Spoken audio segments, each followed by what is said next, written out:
안녕하세요. 저는 아내와 사별하고 홀로 두 아이와 살고 있는 40대 후반의 남성입니다. 살면서 누군가에게 커다란 은혜를 입는다는 일이 흔한 일은 아닐 거라고 생각해요. 그리고 사람들은 은혜를 입을 걸 생각하며 살아가는 존재도 아니죠. 은혜를 입는다는 것은 반대로 말하면 누군가는 힘든 상황에 처했다는 걸 뜻하니까요. 그러니 힘든 상황이 아니라면 은혜를 입는 일도 일어나진 않는 거겠죠. 저는 정말로 갚을 길 없는 커다란 은혜를 입은 적이 있습니다. 오늘의 사연은 바로 제가 겪은 그 은혜와 관련된 일입니다. 아무도 관심을 주지 않았던 저에게 관심과 사랑을 준 한 존재. 그분과 그분의 상냥한 가족들에 관한 이야기를 들려드리고 싶습니다. 그들의 아름다운 마음씨를 저 혼자만 알고 있기가 너무나 아깝기 때문이죠. 그럼 본격적인 사연 이야기를 시작해 볼게요. 저는 남들보다 화목한 가정에서 유년 시절을 보냈습니다. 바쁘지만 언제나 저희를 위해 시간을 내어주시는 자상한 아버지, 저와 여동생에게 항상 사랑한다는 표현을 해주며 안아주시는 상냥한 어머니, 어리광이 심하지만 그래도 사랑이 많은 여동생까지 무엇과도 바꿀 수 없는 소중한 가족이었죠. 그림을 그린 듯한 가정이었지만 그런 화목한 가정에 시련이라는 존재는 정말로 순식간에 우리를 덮쳤습니다. 바로 어머니 갑작스런 교통사고 소식이었어요. 당시 16세 저는 학교에 있었고 그 비극적인 소식을 학교에서 접하고는 쉬지 않고 뛰어 병원으로 향했습니다. 즉사라고 했습니다. 병원으로 옮길 땐 어머니가 이미 사망하셨다는 말에 저는 무너졌고 아버진 제 앞에서 눈물을 꾹꾹 참으려 애쓰셨지만 결국 어린아이처럼 엉엉 울어버리셨죠. 당시 초등학생이었던 여동생은 너무 울어 정신을 잃을 정도였습니다. 그렇게 저희 가족은 어머니이자 아내였던 소중한 존재를 잃게 되었어요. 그 뒤로는 힘든 나날의 연속이었어요. 제가 제일 슬펐던 날이 언제인지 아시나요? 바로 어머니가 집에 해두신 김장김치를 마지막으로 먹던 날이었습니다. 줄어드는 어머니의 김치를 보며 최대한 전 아껴 먹으려고 했었죠. 이젠 더 이상 맛볼 수 없는 어머니의 맛이었으니까요. 저는 어머니의 김치를 정말 좋아했어요. 어린 저의 입맛에 맞도록 많이 맵지도 않고 시간이 지나면서 새콤해진 그 김치를 다 먹었을 때 그때 전 한 번 더 울었습니다. 어머니와의 김장때가 떠올랐거든요. 우리 석준 김치를 정말 좋아하는구나. 엄마가 김치할 때마다 보람이 있어. 이렇게 잘 먹어주니까 기분이 좋네. 엄마 김치가 제일 맛있어. 급식 반찬으로 나오는 김치 맛이 없거든. 그리고 김장 때 하는 김치는 더 맛있고. 오늘도 수육할 거지? 나 나이 들어서 결혼해도 엄마네 김치 먹어도 돼? 어? 아이, 그땐 석주 네 아내가 될 사람한테 해달라고 해야지. 그땐 엄마도 호호 할머니 돼서 힘도 못 쓸 텐데. 이 김치를 오랫동안 먹을 수 있을 거라고 저는 왜 착각을 했던 걸까요? 일이 될 것이라는 건 아무도 예상치 못했고 예상하지 못한 만큼 충격은 컸습니다. 어머니가 살아계셨다면 어머니의 김치로 어머니를 조금이나마 더 느낄 수 있었을 텐데 이젠 그마저도 사라져버렸으니 정말로 어머니가 사라졌다는 걸 그때 실감했던 것 같아요. 아버지는 바빴습니다. 아니, 바쁘려고 노력하시는 것 같았어요. 저와 동생을 보면 항상 곤란한 듯 웃음을 보이며 용돈을 꼭 쥐어주셨습니다. 어린 제 눈에도 아버지의 모습은 너무도 절박해 보였어요. 마치 일을 하지 않으면 안 된다는 강박에라도 시달리는 듯 자신을 몰아붙이고 있었거든요. 서투른 집안일 해본 적 없는 요리, 막상 닥친 문제들은 현실적인 것들이었고 어렸던 저는 무섭기까지 한 아버지에게 도움을 요청하는 게 두려웠어요. 그래서 저는 아버지에게 아무 말도 없이 홀로 집안일을 하고 동생을 돌보며 학업을 이어가게 됐습니다. 여동생은 제가 챙겨주지 않으면 안 될 정도로 어렸고 저는 저를 짓누르는 책임감에 숨을 쉬기 힘들 정도였어요. 어머니가 돌아가시고 한 달 정도는 할머니가 와서 반찬을 해주셨어요. 하지만 할머니께서는 지방에 살고 계셨고 한 달 뒤에는 할머니 댁으로 돌아가셨어요. 결국 저희는 다시 밥도 제대로 못 먹게 됐어요. 아버진 반찬 가게에서 반찬을 사왔지만 그마저도 깜빡할 때가 많았습니다. 어린 동생은 언제나 맛있는 걸 먹고 싶어 했고 아버진 그런 동생의 마음도 모르고 매번 같은 반찬만 사오셨어요. 나물 3가지와 마른 반찬 2가지. 결국 저는 아버지가 주신 용돈을 가지고 집 근처 밥집을 기웃거렸습니다. 동생은 떡볶이를 먹고 싶다고 했고 저는 집 근처 분식집으로 향했어요. 분식집 아주머니는 저희 사정을 알고 계셨고 저희에게 떡볶이 대신 아주머니가 직접 만들어 드시는 집밥을 해주셨어요.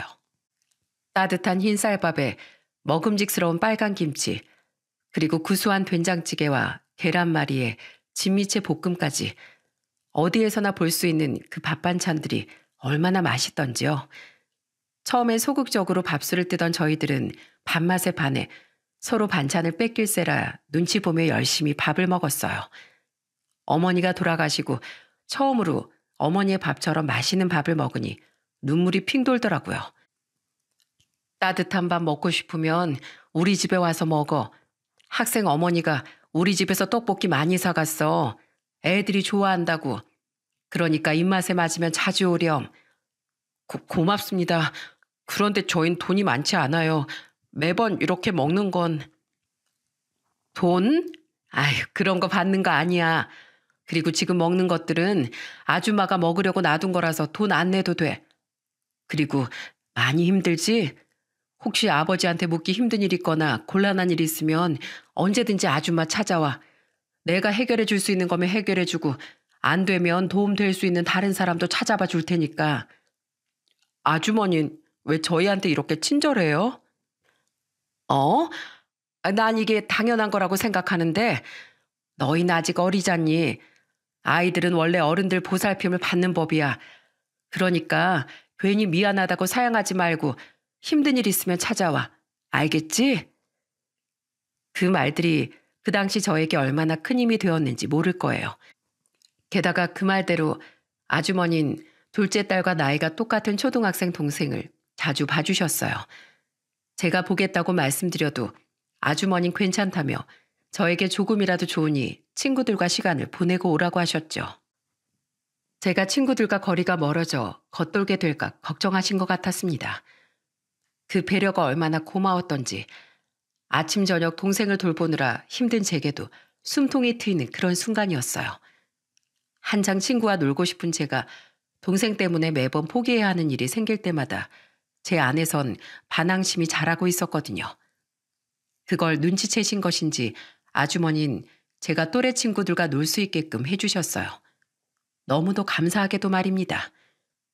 그렇게 1년 동안 분식집 아주머니에게 신세를 졌습니다. 하지만 이별의 순간은 언제나 그렇듯 또 순식간에 다가왔죠. 아버지가 건강 악화를 이유로 퇴사하고 친가가 있는 지방으로 내려가기로 결정했기 때문이었습니다. 어머니를 잊지 못하고 일에만 매달리던 아버지에게 탈이 난 건 어찌 보면 당연한 일일지도 모릅니다. 분식집 아주머니도 나날이 쇠약해져가는 아버지를 보며 걱정하기도 하셨죠. 그런 아주머니에게 이별의 말을 전할 땐 눈물이 펑펑 났습니다. 아주머니는 제 어깨를 토닥여 주셨죠. 꼭 다음에 인사하러 오기로 하고 저는 친가로 내려갔습니다. 할머니는 저희에게 무척 잘해주셨지만 아주 때때로 분식집 아주머니의 음식이 생각나곤 했어요. 그 맛은 마치 어머니의 맛처럼 순수한 호의와 애정이 담긴 밥이어서 그랬던 건지도 모르겠네요. 그렇게 지방에서 고등학교를 마저 졸업했고 대학은 서울로 가기로 결정했습니다. 초중 고등학교를 같이 보낸 친구들이 모두 서울에 있었고 제 성적도 그리 나쁘지 않았기 때문이죠. 이때쯤에는 아버지의 건강도 많이 좋아져 크게 걱정할 일도 없었거든요. 그렇게 서울로 돌아가 자취방을 구하고 가장 먼저 한 것이 그 당시에 그 분식집을 찾는 일이었습니다. 하지만 분식집은 이미 사라지고 없었고 그 자리엔 다른 가게가 들어와 있더라고요. 그 가게 주인에게 분식집이 어디 갔는지 물었지만 모른다고 하더군요. 결국 감사 인사도 제대로 하지 못한 채 저는 그렇게 분식집 사장님과 이별해야 했습니다. 그렇게 대학을 졸업하고 저도 어엿한 직장인이 되었어요. 그리고 소개팅을 통해 괜찮은 여자도 만났죠. 그녀는 약간 연약한 모습이 있는 보호 본능을 자극하는 그런 여자였습니다. 성격이 잘 맞았고 대화가 잘 통하는 사람이었죠. 둘이 사귀게 된 후부턴 그녀가 제 집에 자주 반찬을 들고 오는 일이 있었어요. 반찬은 모두 맛이 있었습니다.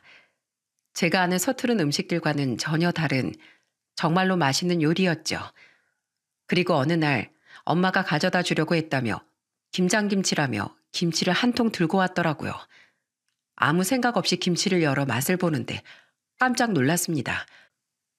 제가 항상 그리던 김치와 반찬의 맛이었거든요. 허겁지겁 밥을 먹는 걸 보던 여자친구가 웃으며 그러더라고요. 며칠 밥 굶은 사람 같다고 말입니다. 지금 생각해보면 밥을 굶은 게 아니라 애정에 굶주렸던 것 같아요. 그렇게 1년을 그녀와 사귀면서 그녀의 따뜻한 마음에 결혼을 결심하고 처가에 인사를 하러 가게 됐습니다. 그리고 들어선 집안에서 저는 깜짝 놀랄 만한 얼굴을 보게 되었어요. 바로 어린 시절 저희를 돌봐주셨던 분식집 아주머니가 거기 계셨거든요. 제가 깜짝 놀라서 아주머니하고 소리치자 아주머니는 자세히 제 얼굴을 보니 그제야 기억이 난 듯 아이고 하며 제 손을 덥석 잡아주셨어요. 여기서 뵐 줄이야. 정말 감사했습니다. 그 따뜻한 밥 덕분에 이렇게 한 사람 몫은 하는 사람으로 클 수 있었어요. 정말로 감사합니다. 대학교 올라가서 감사 인사 드리려고 찾아갔는데 가게가 없어져서 허탕을 쳤는데 이렇게 인사를 드릴 날이 오네요. 그래, 아이고 정말로 인연이라는 게 이렇게 신기하지. 그때 그 어린 소년이 이렇게 커서 내 딸 사윗감으로 올 줄은 정말 몰랐어. 그때도 어린 동생 돌보는 그 책임감 있는 모습에 참 잘 크겠구나 싶었는데 이렇게 보니 그때 내 눈이 틀린 게 아니었네. 그리고 너무 고마울 것도 없어. 잘 컸으니 다행이지. 애들은 어른들 도움 받으면서 크는 거야. 그게 정상인 게지. 내가 아닌 누구라도 자네를 도와줬을 거야. 그래도 이렇게 사위로 보니 더 반갑네. 그 기뻐하는 모습을 보니 저도 기분이 좋았습니다. 이제야 그녀가 가져온 반찬이 제 입에 어째서 그렇게 꼭 맞았는지를 알겠더라고요. 저와 아주머니 관계에 놀란 건 그녀였습니다. 엄마가 매번 나 사윗감을 하고 싶다던 사람이 오빠였어? 세상에, 난 엄마가 그런 말 할 때마다 주책이라고 막 그랬는데 진짜 인연이라는 게 어떻게 될지 모르는 거네. 근데 왜 난 오빠를 한 번도 본 적이 없었지? 그때 너 가게에 또래 남자아이들이 있으면 부끄럽다고 안 나왔잖니. 사춘기가 심하게 왔었지. 그래도 이 엄마가 말한 대로 됐지? 어, 근데 너무 좋다 이런 거. 엄마랑 오빠가 친한 사이라니 너무 보기 좋아. 아, 그럼 여동생도 잘 지내? 동생이랑 친하지 않았어? 저희는 그날 옛 이야기를 하며 정말로 많은 이야기를 나누었습니다. 그리고 일사천리로 결혼식 날짜가 잡히고 우리는 결혼을 하게 됐어요. 제 아버지도 이 기막힌 인연을 전해 듣고는 신기하실 정도였죠. 그리고 상견례 때 장모님과 만나 그때 저희 남매를 많이 신경 써준 것에 대해 감사 인사를 전했어요.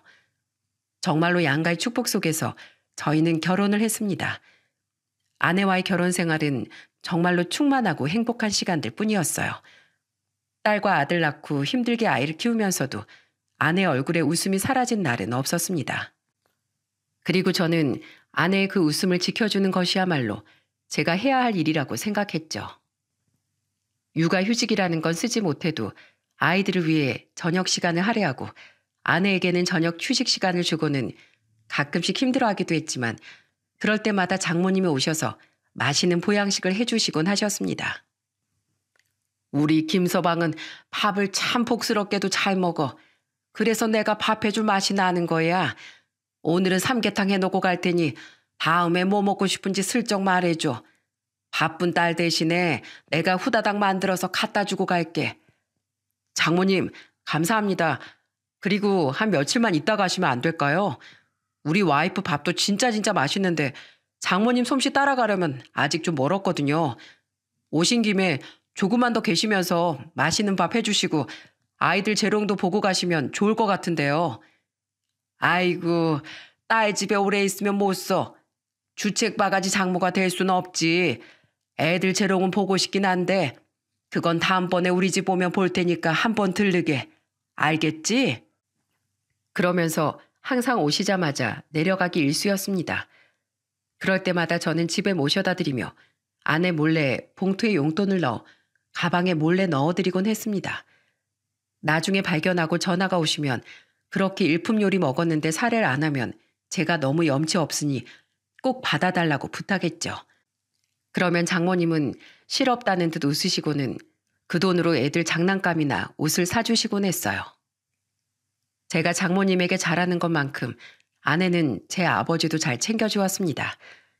먼 곳에 계신 아버지를 잊지 않고 한 달에 한 번, 못해도 두 달에 한 번은 꼭 본가로 내려가 식사를 대접하고 반찬도 갖다 드리고 왔습니다.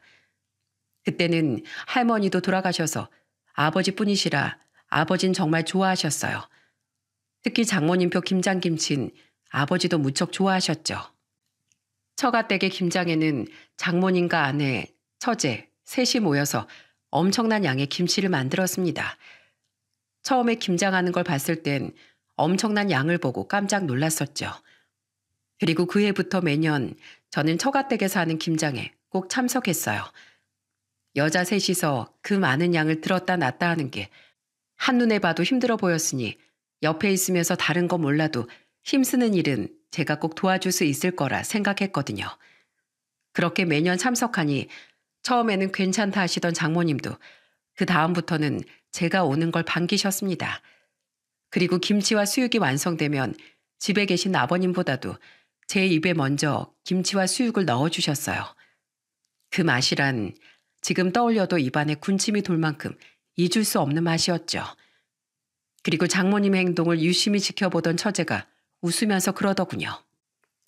엄마, 아무리 사위사랑은 장모님이라고 하지만 형부한테 너무 잘해주는 거 아니야? 나중에 내 남자친구 데려오면 왠지 비교될 것 같은데 차별하면 안 돼? 알았지? 글쎄다. 둘째 사위 하는 거 봐서 네 형부처럼 자진해서 김장하는 데 와서 일 도와주는 남자 만나면 내 생각은 해보마. 근데 그런 남자가 잘 없더라. 여기 봐라. 너희 아버지도 김장 땐 도망갔다가 수육 완성되면 돌아오기 바쁘지 않니? 장모님은 그렇게 웃으며 저를 더 챙겨주곤 하셨어요. 정말로 이런 소소한 행복이 영원할 거라고 생각했어요. 나이가 달라지면 달라지는 대로, 상황이 바뀌면 바뀌는 대로. 그럼에도 이 가족의 따뜻함과 화목함은 변함없을 거라고 생각했지만 현실은 그리 마음대로 되는 게 아니더군요. 애 둘을 낳고 몸매 관리에 실패했다던 아내가 돌연 다이어트를 선언하며 운동을 시작했습니다. 저는 애 낳기 전 말랐던 아내의 모습보단 애 낳은 후에 조금은 통통한 모습이 더 마음에 들었어요. 그래서 운동을 반대했지만 아내는 웃으며 그건 자기 생각이라며 다이어트에 대한 의지를 다졌죠. 그런데 운동을 하고 나서 아프다는 말을 하더군요. 운동과 벽을 쌓았던 아내였기에 처음 시작하며 생기는 근육통이라고 생각한 제가 웃으며 말했습니다. 그거 근육통이야. 처음 운동 시작하고 나면 몸살하듯이 아프거든. 그래?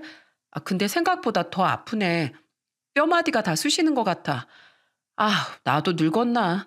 30대 중반 넘어가니까 진짜 몸이 예전 같지가 않아.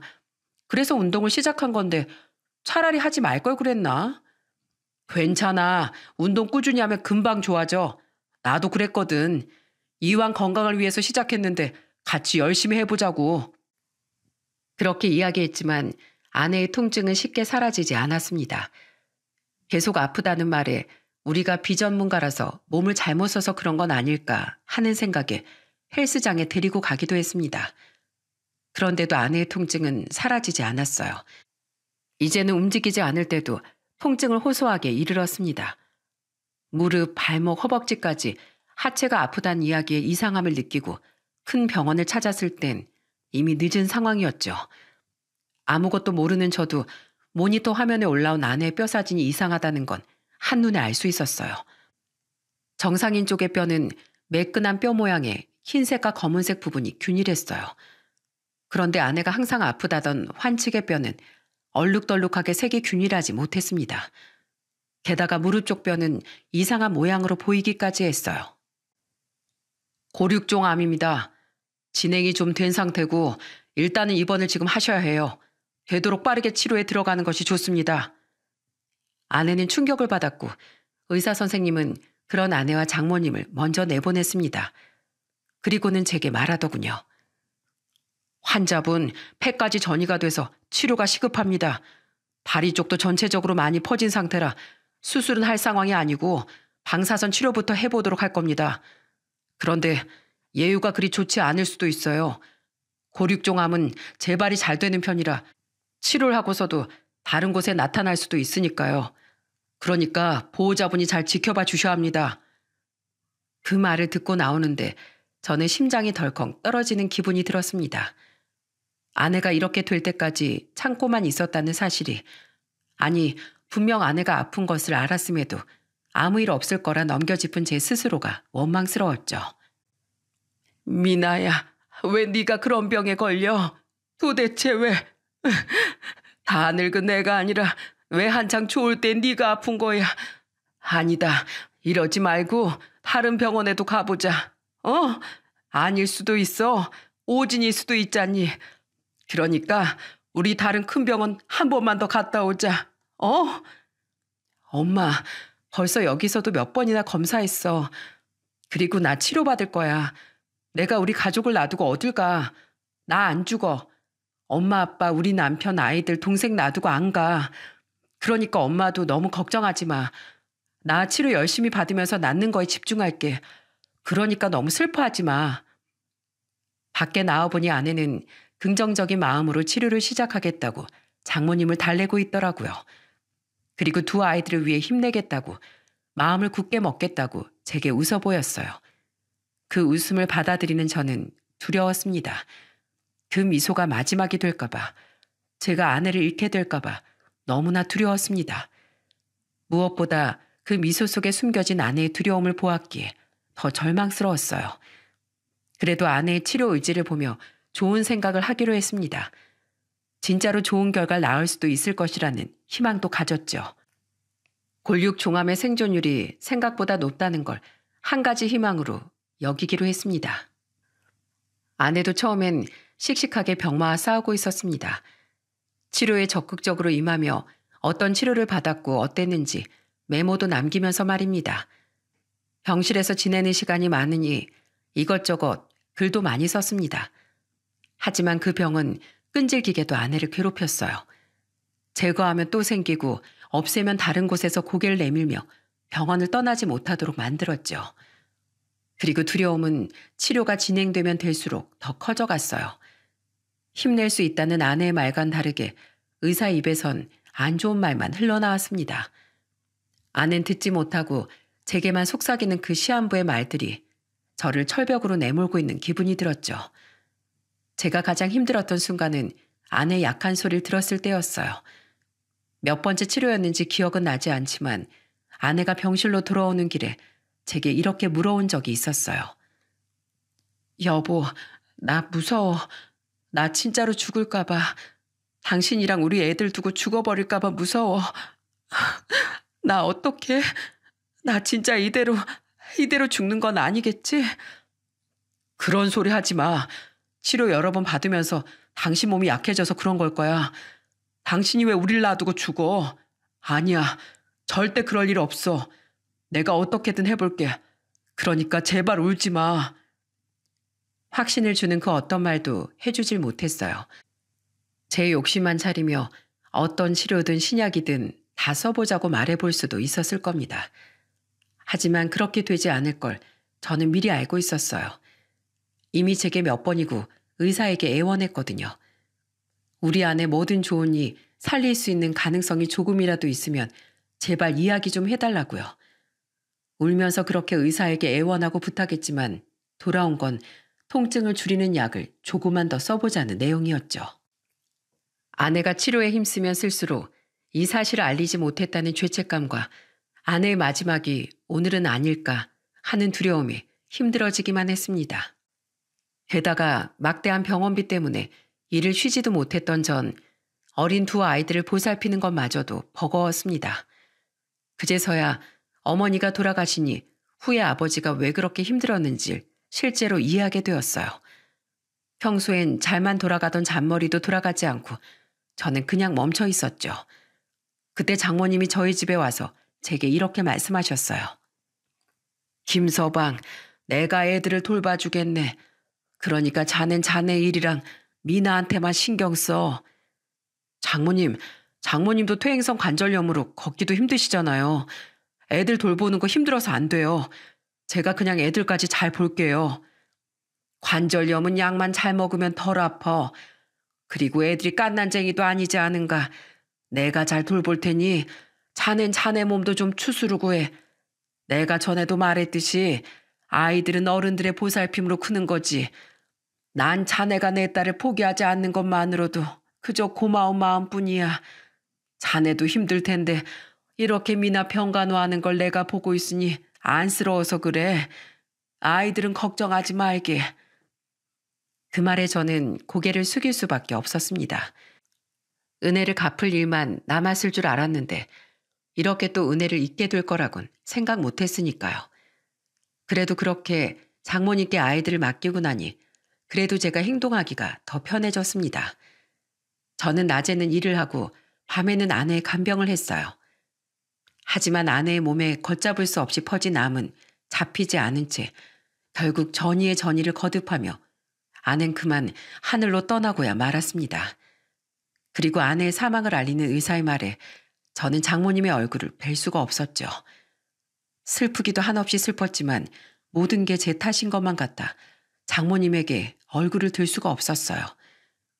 나와 만나지 않았다면, 나와 결혼하지 않았다면, 운동을 시작하지 않았다면, 그랬다면 이런 일이 벌어지지 않았을지도 모른다는 생각이 제 머릿속을 맴돌았습니다. 그렇게 아내의 장례식에서 저는 스스로 자책하며 장모님께 고해성사하듯 말했어요. 장모님, 다 제 탓인 것 같습니다. 왜 그 사람이 그렇게 될 때까지 내버려 뒀을까요? 빨리 병원을 찾았다면 이렇게 늦지도 않았을 텐데. 진짜 죽고 싶습니다. 그렇게나 빛나던 사람이 왜... 자네가 딸아이의 병을 알고 얼마나 노력했는지 내가 모르는 줄 아는가? 난 자네 원망 안 하네. 내가 어찌 자네 슬픈 마음을 모르겠는가? 어머니를 잃고 힘들어하던 자네가 이번엔 아내를 잃고 아파하는 걸 보니 내가 더 미안하네. 더 건강하게 낳아주지 못한 내 탓이겠지. 어디 자네 탓이랄 게 있겠는가. 그러니 울지 말게. 자식 새끼 앞세운 죄인이 나지 자네가 아닐세. 서로가 서로를 탓하는 그 상황에 저는 또다시 무너져 내렸어요. 장모님의 위로에도 전혀 위로가 되지 않았어요. 저를 위로해주는 장모님의 마음이 얼마나 아프고 힘들지를 알고 있으니 너무나 무겁고 또 죄송했습니다. 그래서 그저 끝없이 눈물만 나오더라고요. 여보, 날 두고 가지 마. 뭐가 그렇게 바빠서 나만 두고 가는 거야? 왜? 우리 애들은 어쩌라고? 아직 엄마 사랑 필요할 저 아이들. 엄마가 해주는 밥 못 먹고 자랄 우리 아이들. 여보. 처제와 장인어른도 침통하게 슬픔에 잠겨 있었습니다. 이렇게 슬퍼해주는 사람이 많은 걸 보면 제 아는 정말로 많은 사람들에게 사랑을 받은 사람임이 틀림이 없었어요. 그런 소중한 사람을 먼저 보내고야만 제 마음은 장례식이 끝날 때까지 원통함과 슬픔으로 가득했습니다. 그리고 장례식이 끝나고 집으로 돌아오는 길에 장모님이 잠시 휘청거리더니 그대로 차 안에서 풀썩 쓰러지셨어요. 다들 놀라서 구급차를 부리고 난리가 났었죠. 이런 말 하기는 좀 그렇지만 진짜 줄초상 치르는 줄 알고 너무나 놀랐습니다. 저를 위로하던 장모님도 딸의 죽음 앞에서 견디지 못했어요. 저는 반나절 동안 장모님이 눈을 뜨기만을 옆에서 기다렸죠. 처제와 장인어른이 이제 돌아가서 쉬라고 했지만 그럴 수는 없었습니다. 아내가 저의 사랑이자 빛이라면 장모님은 저의 은인이나 다름없는 분이셨으니까요. 정신을 차린 장모님께선 저를 보더니 그러시더군요. 김서방, 왜 자네가 여기서 이러고 있어? 상치는 상주가 얼마나 힘든지 아는데 어서 들어가 쉬어. 어서. 장모님, 몸은 좀 괜찮으세요? 의사 부를게요. 됐네. 그건 자네가 할 일이 아니야. 앞으로는 이렇게 내게 너무 신경 쓰지 말게. 자식을 앞세운 죄인 주지 사위한테 무슨 평간을 받아. 앞으로는 둘째 딸 집에서 신세 질 테니 자네 애들 키우는 데만 힘쓰게. 쓸데없이 처갓집 와서 힘들이지 말고. 딸이 자네가 이리 힘든 걸 보면 얼마나 슬퍼하겠어. 그러니 어서 돌아가게. 어서. 그 말에 염려와 위로가 담긴 걸 알았지만 서운한 건 어쩔 수 없었습니다. 그리고 그 마음도 이해가 가더군요. 장모님이 벌써부터 저의 앞날을 걱정하는구나 싶었어요. 장모님, 그럼 가보겠습니다. 걱정해 주셔서 감사합니다. 정리되고 다시 찾아뵐게요. 그때까지 몸 건강하게 몸조리 잘하십시오.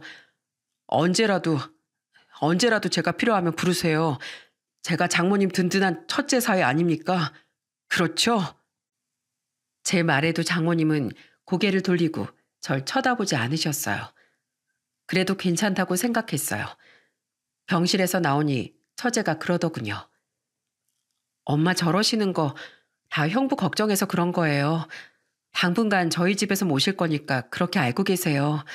그리고 엄마한테 할 말 있으면 저한테 전하시면 돼요. 아마 엄만 형부 전화도 안 받으실 작정인 것 같아요. 언니가 죽은 게 누구의 탓도 아닌데 왜 서로 자기를 탓만 하는지 모르겠네요. 형부도 어서 가서 쉬어요. 몰골이 말이 아니에요.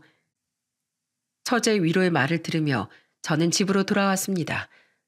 아내의 물건을 정리하는데 노트가 하나 나오더군요. 아내가 병중에 써둔 메모와 일기 같은 것들이었어요.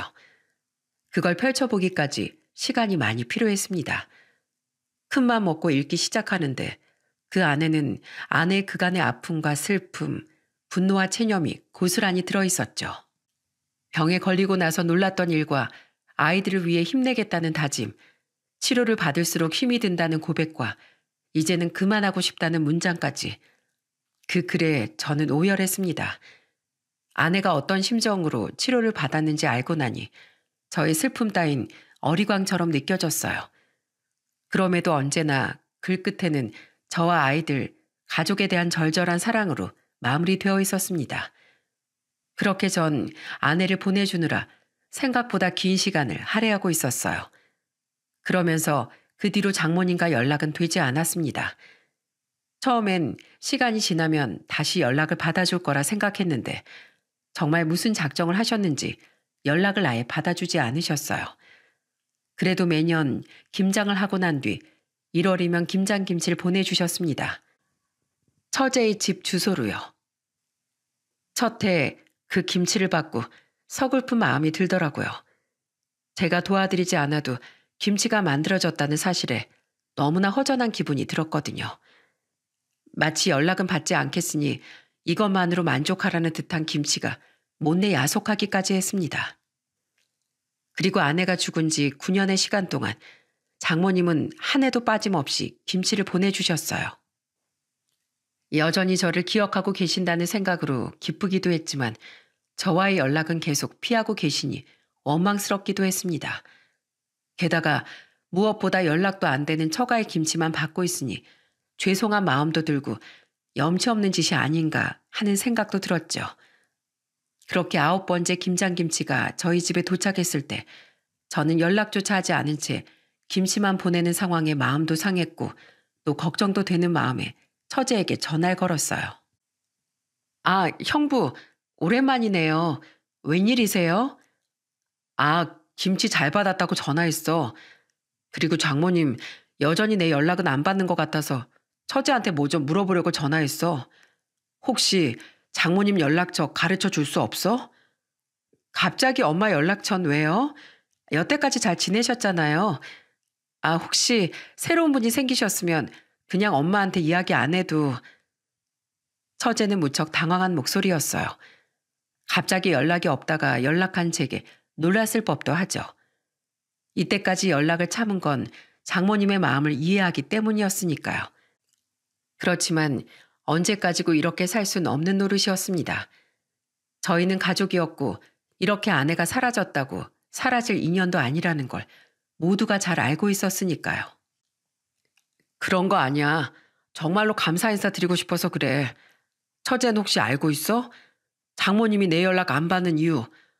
혹시 아내를 지키지 못한 날 원망하고 있는 거라면 나도 두 번 다시 연락할 생각 없어. 아내를 죽게 만든 사이가 꼴 보기 싫을 수도 있지. 그런데 아무것도 모른 채 연락을 끊는 건 좀 아니잖아. 이야기라도 할 수 있게 좀 해줘. 도대체 왜 연락이 안 되는 거야? 애들도 외할머니 무척 보고 싶어 해. 내가 뭘 알아야 이야기를 하지. 형부, 엄마 전화긴 이제 없어요. 엄만 형부를 만나고 싶어 하지 않으니까 할 말 있으면 영상 찍어서 저한테 보내주면 제가 엄마한테 보여줄게요. 그렇게 처제의 전화를 끊고 저는 영상을 준비했습니다. 아이들까지 대동해서 장모님에게 하고 싶은 말을 꺼냈죠. 장모님, 김서방입니다. 다른 게 아니라 이젠 연세도 있으시고 몸도 안 좋으시니 김장김치는 그만 보내주셔도 됩니다. 저는 다른 거 안 바래요. 장모님이라도 오래오래 건강히 사시길 바라죠. 그리고 저를 원망하는 마음도 전 다 이해합니다. 그래도 이렇게 인연을 끊고 싶진 않으니 꼭 연락 한번 주세요. 못 오시는 거면 제가 갈게요. 그렇게 말하고 나서 아이들에게 영상을 찍도록 했습니다. 두 아이들은 영상을 향해 환하게 웃으며 외할머니 보고 싶어요 하고 큰 소리로 말했습니다. 저는 이 영상을 그대로 처제에게 보냈습니다. 곧바로 연락이 올 거라는 제 예상과는 다르게 처제는 며칠 뒤에 연락이 왔어요. 목소리가 울먹거리는 것이 이상한 기분이 들었습니다. 그리고는 잠시 이쪽으로 올 수 있겠냐고 하더군요. 울먹거리는 처제가 신경 쓰였지만 장모님이 어떤 모습이라도 저를 만날 수 있도록 허락했다는 게 마음이 벅찼던 전 빨리 준비해서 처제를 만나러 갔습니다. 그리고 그곳에 앉아있던 처제의 눈시울이 붉게 번져 있는 걸 확인했어요. 저는 순간 굳어져 버렸습니다. 제가 생각하는 일이 아닐 수도 있다는 걸 눈치챘거든요. 처제가 제게 자신의 폰을 건네며 보여주었어요. 그 폰에는 장모님의 얼굴이 찍혀 있더라고요. 재생 버튼을 누르자 장모님의 음성이 흘러나왔습니다. 얘, 안 찍는데도 왜 이렇게 귀찮게 굴어? 안 해, 저리 치워. 엄마 고집대로 형부한테 모집말하고 떼어놓으려고 했으니까 수습도 엄마가 해. 내가 아무리 백날 이야기해봐야 형부가 이해할 수 있을 것 같아? 그러면 전하지 않으면 그만 아니냐. 왜 이렇게 사람을 힘들게 해? 그렇지만 형부도 알아야지. 엄마가 왜 이렇게 모질게 구는지. 형부가 불쌍하지도 않아? 형부한테 다른 좋은 사람 생기면 그때 내가 보여줄게. 그러면 형부도 마음의 짐을 좀 놓을 거 아니야. 꽤나 긴 처제의 설득이 이어지고서야 장모님의 얼굴이 영상에 또렷이 비치기 시작했어요. 김서방, 날쌔, 자네 장모, 이런 건 안 하려고 했는데 자네 처제가 아주 난리라 이렇게 말을 한번 해보네. 이 영상을 자네가 안 보는 게 제일 좋지만 그래도 본다면 우선 자네를 미워해서 그런 게 아니라는 걸 알아주게. 난 그냥 자네가 걱정됐을 뿐이야.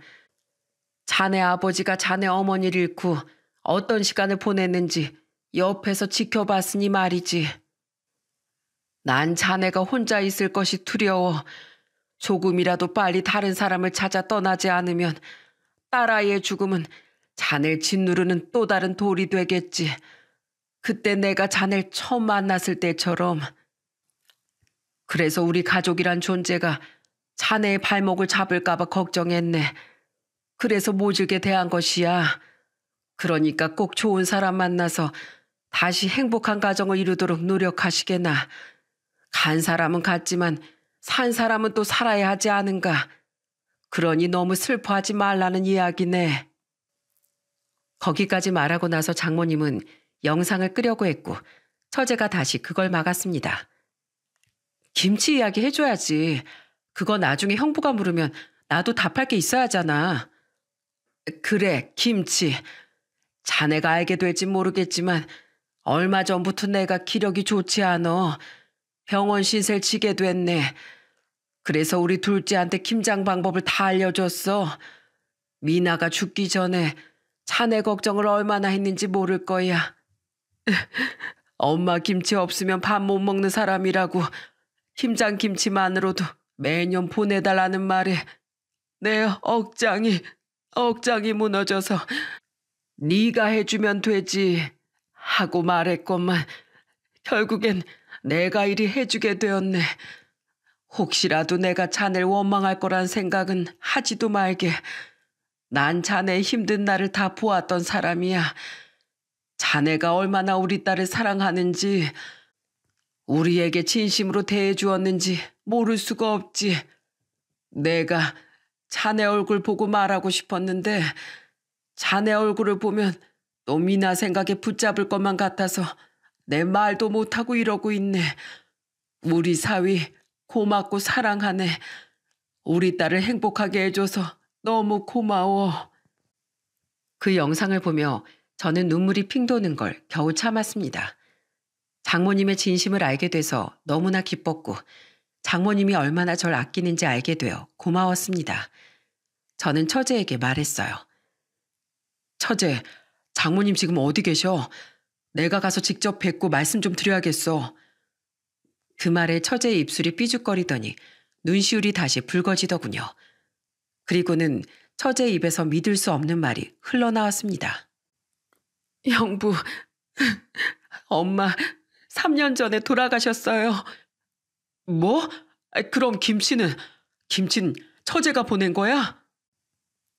김치를 장모님이 보냈을 거라고 철석같이 믿고 있던 저는 충격을 받았습니다. 그래서 처제를 추궁했어요. 네, 엄마 입원하고 돌아가시고 3년 동안 엄마 유언대로 제가 김장김치 만들어서 보냈어요. 형부 연락 왔을 때 형부한테 좋은 사람이 생겼다는 소식이 있으면 이제 김치도 안 보내려고 했는데 형부 영상 보고 너무 힘들어서 엄마도 하늘에서 형부가 오해하고 있으면 마음 아플 것 같아서 미리 제가 찍어둔 영상 편집 보여드리는 거예요. 그 말에 저는 오열했습니다. 제 평생의 은인이라 불러도 모자랄 장모님을 이렇게 허망하게 보냈다니. 왜 아무도 제게 말을 하지 않았는지 화가 나서 처제에게 말했어요. 그런 일이 있었으면 전화를 했었어야지. 어떻게 장모님을 그렇게 보내. 내가 가는 길 보살펴 드렸어야 하는데 내가 받은 이 은혜를 갚을 수도 없이 어떻게. 저도 연락하고 싶었어요. 그런데 엄마의 마지막 유언이셨어요. 형부가 죽음을 너무 많이 겪었다고요. 그리고 겨우 마음 잡고 살고 있는 형부에게 더 이상 피해를 끼치고 싶지 않고 싶다고 하셨어요. 엄만 그런 분이셨어요. 그 말을 듣는데 심장이 너무 아팠습니다. 장모님의 그 큰 사랑이 전해졌기 때문에 더 슬펐죠. 가는 길 살펴드리지 못한 못난 사이가 장모님 연락 없다며 처제를 추궁하러 나온 꼴을 보면 얼마나 슬프실까. 저는 처제의 전화 속에 있는 장모님의 사진을 끌어안고 펑펑 울었습니다. 그 큰 사랑을 온 몸으로 느끼며 온 몸으로 울었어요. 그리고 그 뒤에 처제와 함께 장모님이 묻힌 곳으로 함께 갔습니다.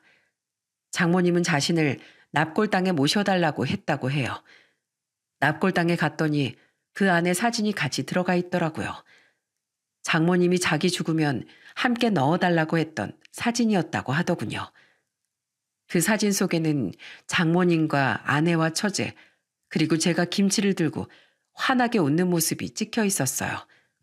끝까지도 절 사위로, 아니 그보다 더 큰 사랑으로 보듬어 주신 장모님의 마음에 저는 또 그 앞에서 눈물을 흘리고야 말았습니다. 장모님, 어떻게 이렇게 빨리 가실 수가 있어요?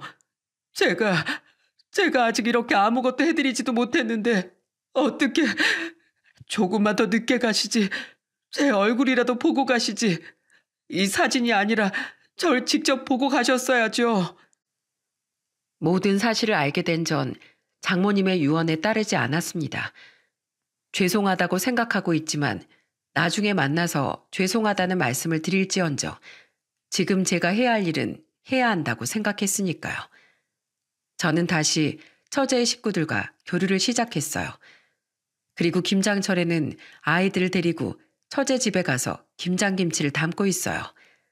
아직은 서툴러서 맛도 생각처럼 나오지 않고 뒤처리도 엉망이지만 익숙해지면 장모님과 아내가 해주었던 것처럼 맛 좋은 김치가 나올 거라 생각하며 열심히 배우고 있답니다.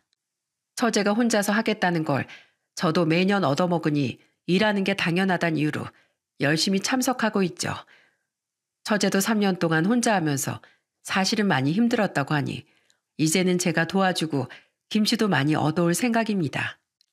그리고 김치를 만들고 나면 예전에 장모님이 살아계시던 때처럼 수육과 김치를 먹으며 저녁을 보내고 있어요. 예전엔 제가 가장 많이 얻어먹었는데 요즘에는 우리 아들이 저보다 더 이 김장김치를 좋아하게 됐어요.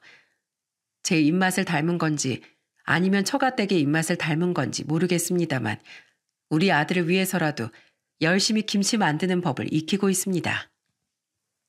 그리고 매년 지내던 아내의 제사에 장모님의 제사도 빠짐없이 챙기기로 했어요. 그리고 혹시라도 장인어른이 돌아가시면 그것도 같이 가져와서 다 같이 묶어서 지낼 생각입니다.